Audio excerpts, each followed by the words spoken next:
Hello and welcome to Into the Shadows. Welcome or welcome back if this is your first time here.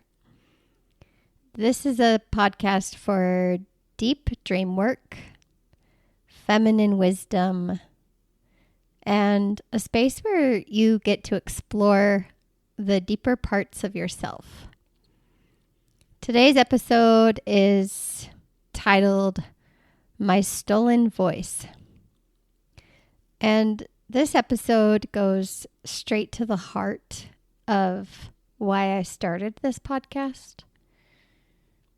A kind of reclamation that had been a long time coming. I knew as I grew up that I had something to say, something to share, and that what I had to share was important and true.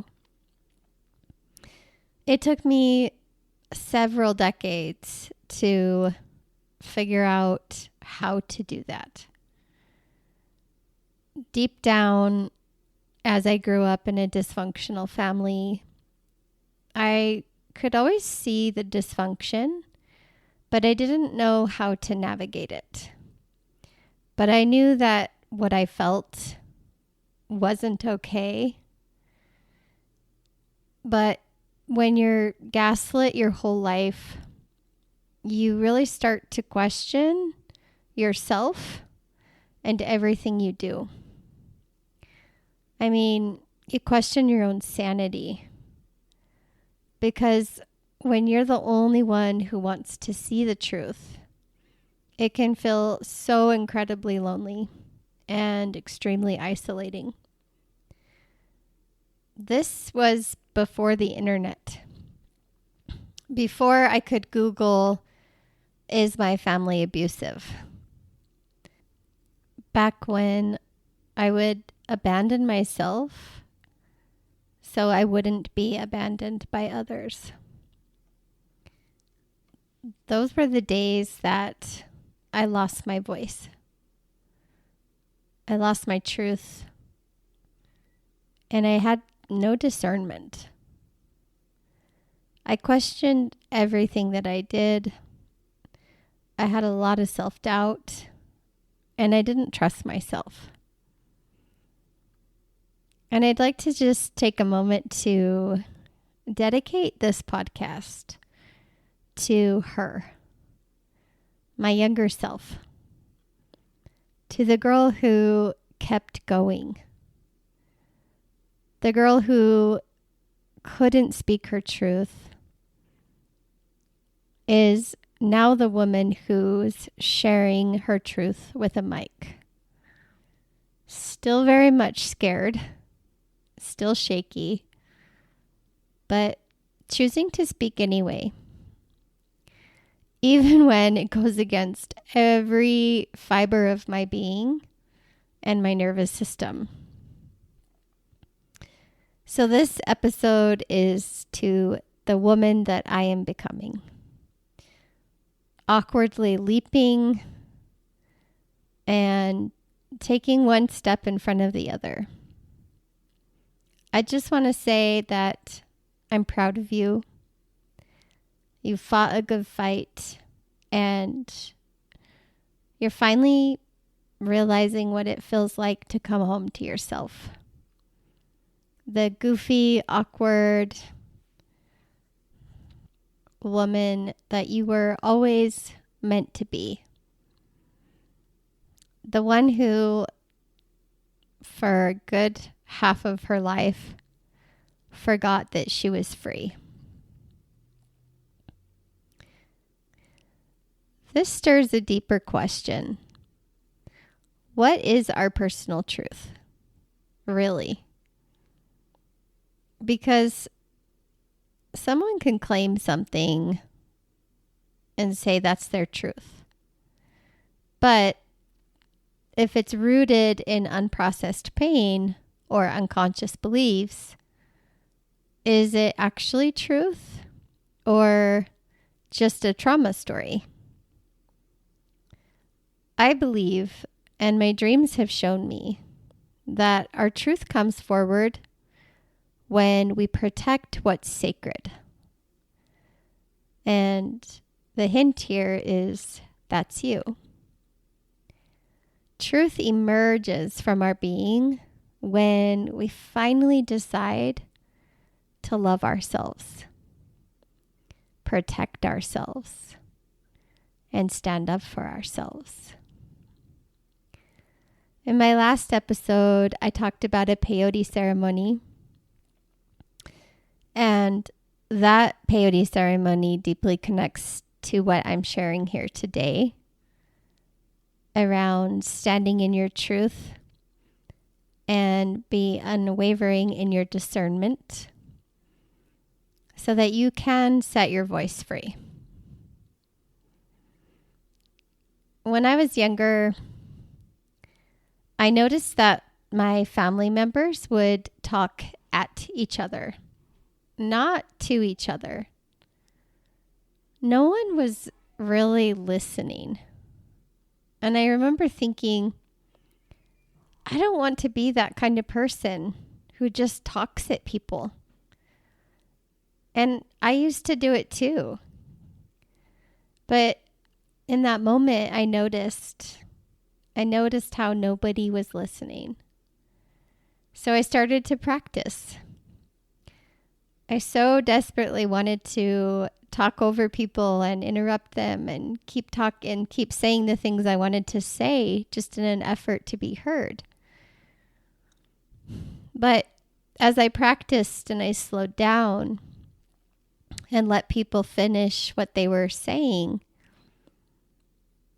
I learned to listen not just with my ears, but my whole body. And I really feel like that changed everything. Because the more that I could deeply listen to others, the more I could hear myself. I could feel what was true for me, not for anyone else.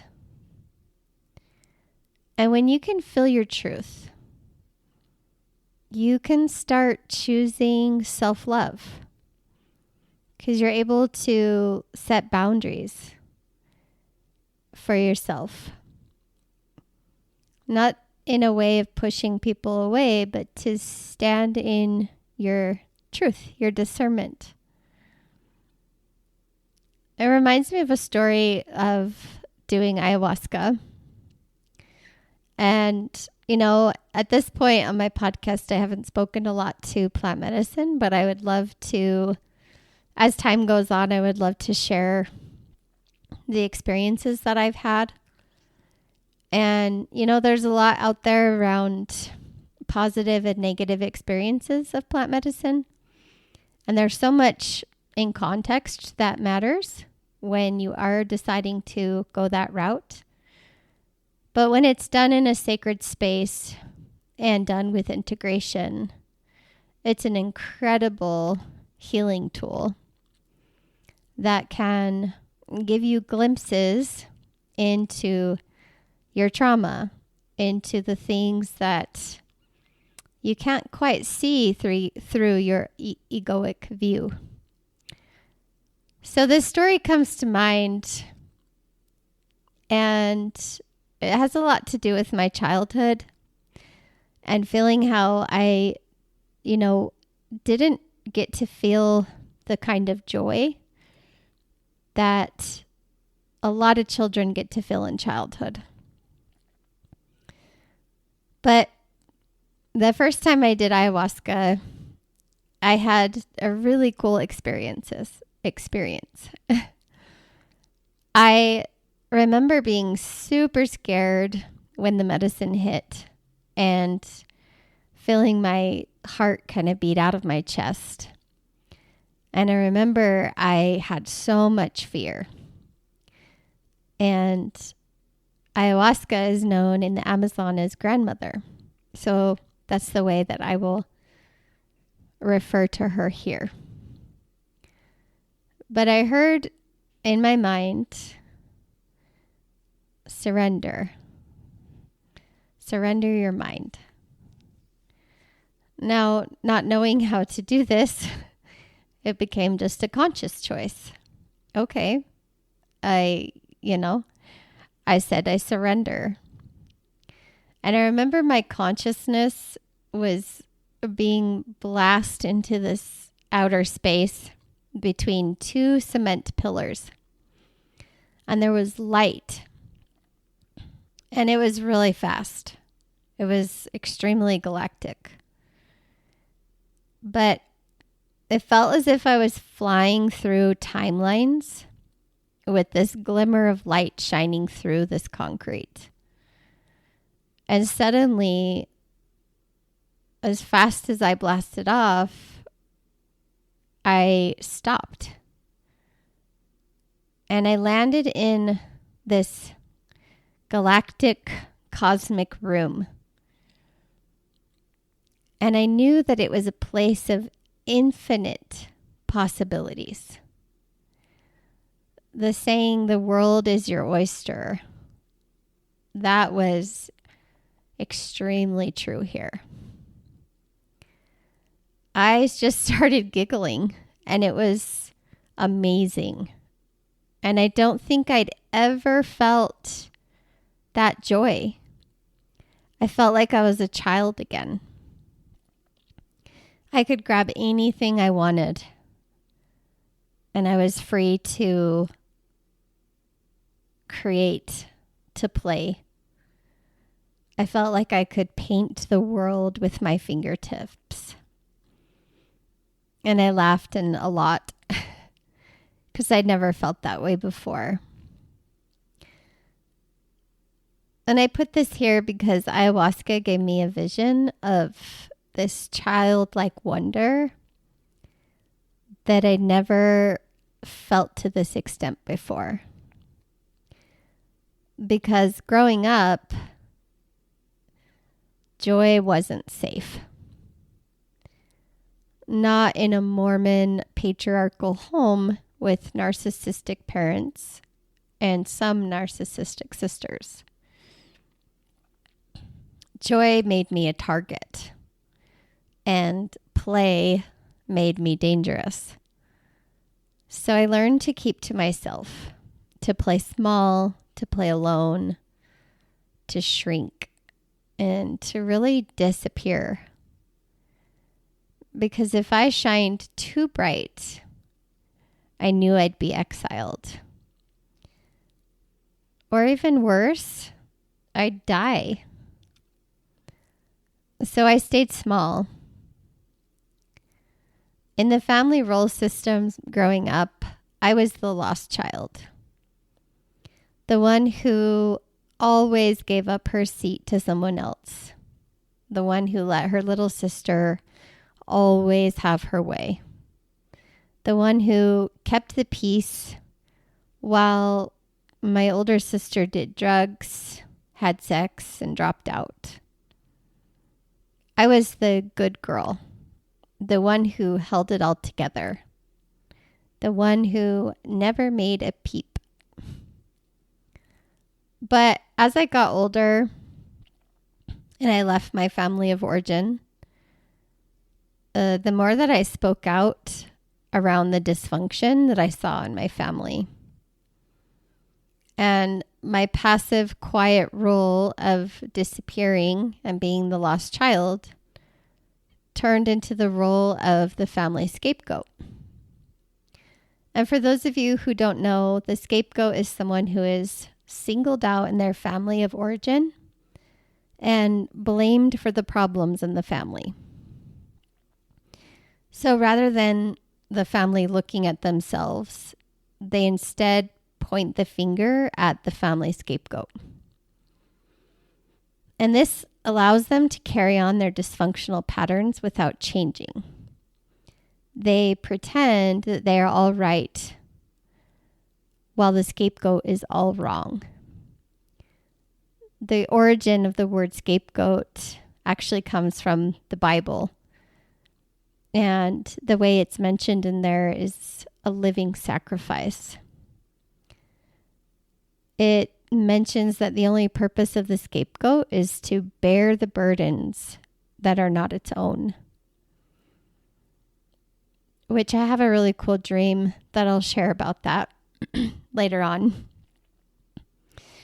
The scapegoat is the one who tells the truth of the obvious defects of the family. And rather than support her, they gaslight her. And the scapegoat might not understand why the rest of the family is unwilling to admit the obvious, or why they keep secrets or hide the truth. Their fear of exposure motivates them to sacrifice the scapegoat in this way. In essence, they demonize you if you're willing to tell the truth. So, who stole my voice? My narcissistic father with his sexual, verbal, and emotional abuse. The frozen chains I had to bear in my nervous system, carrying generations of rape and fear. Not being allowed to have negative emotions when I was younger, and watching as my sisters had them, getting disowned and ignored.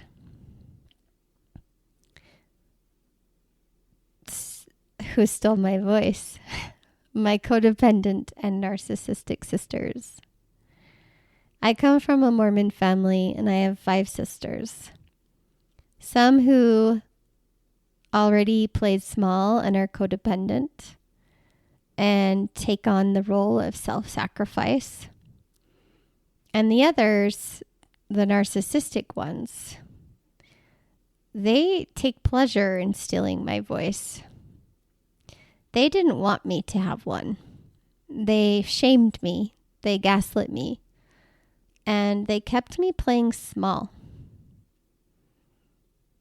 My ex-husband, who gaslit me and abused me, turns out I was following the footsteps of my mom. But I allowed an abuser to silence me and control me. And last but not least, the Mormon Church. This institution deserves its own year-long series of podcasts. Where do I even start? It reminds me of a dream I had recently, but I'm in the dream and I'm in a Mormon church. And I walk into a bathroom and there's no mirrors. And I make a statement in the bathroom. They don't want us to see ourselves. And my thoughts after the dream is pretty damn accurate. They don't want you to see yourself, let alone hear yourself.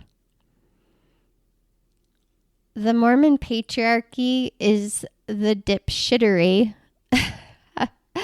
of stuffy, controlling, narcissistic, patriarchal bullshit who think they can filter, distort, and erase women. Yeah, those dipshits stole my voice. This is what I dug my way out of. It was messy. It was scary. It was soul-sucking agony. It was the loneliest, most isolating years of my life. And I often thought it would be an eternity. The helpless feeling of being trapped, unable to move in my frozen nervous system. I couldn't speak my truth. It's making me emotional. And this is what I call my thaw. And it's ongoing and possibly never complete. But I'm learning to honor this thaw. And right now it feels like this is the season of doing that. of honoring this thaw and reclaiming my voice, which I am doing, trying to do through this podcast and through telling my story. And here's the thing. I don't say these things to demonize those who have hurt me. Besides maybe the Mormon church. I do kind of demonize them.